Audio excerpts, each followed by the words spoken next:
কি পড়ছে? আরে তোর ভাবি হাতের পর গরম কফি ফালাই দিছে। বৌমা তোর হাতে কফি ফেলে দিছে? আমি আগেই বলেছিলাম ভাবি খুবই খারাপ মানুষ, ভাবি একদমই ভালো না। কেমনে হাতটা পুরাই দিছে আমার পোলার? আমাকে এখানে থাকবে আর কোনো দরকার নাই, এটা মানুষ না।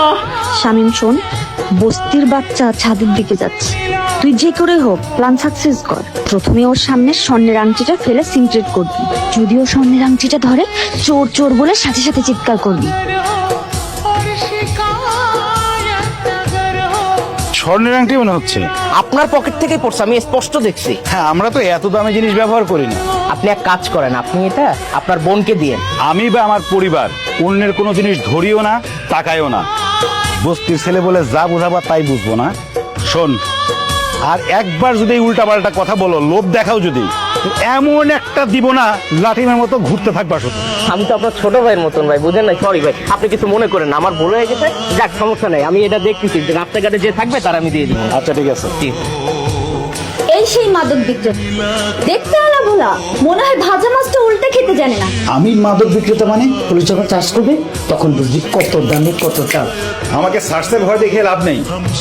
যা খাওয়া তো দূরের কথা, আমি কখনো টাচও করিনি। আপনি নিজের হাতে ধরেছেন, তাও কি পরিমাণ মিথ্যা কথা বলছেন? স্যার, স্যার বিশ্বাস করেন, আমার পোলা আমার কাজ করতেই পারে না। আমার মনে হয় আমার এই বৌমা কোনো ষড়যন্ত্র করছে। এই বস্তু মহিলা চুপ, একদম চুপ।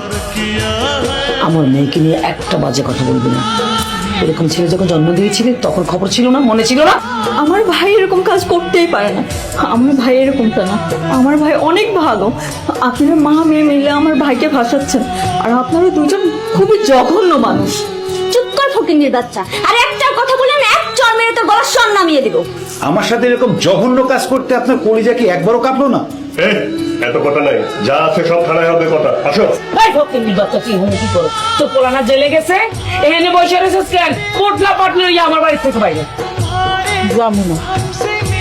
আমার পোলাই কইছে এখানে 1 মাস থাকতে, পোলাই না কওয়া পর্যন্ত আমরা কোনো হানি যাবো না। এইটা তোর বাপের বাড়ি, বাপের বাড়িতে থাকবি, তাড়াতাড়ি বাইরে, নাহলে তোকে আমি মারে ফেলবো।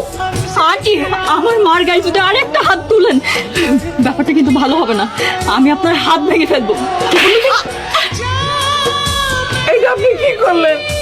আমার এই ছোট্ট মায়ের হাত তুলে, এটা দয়া মায়া হলো না।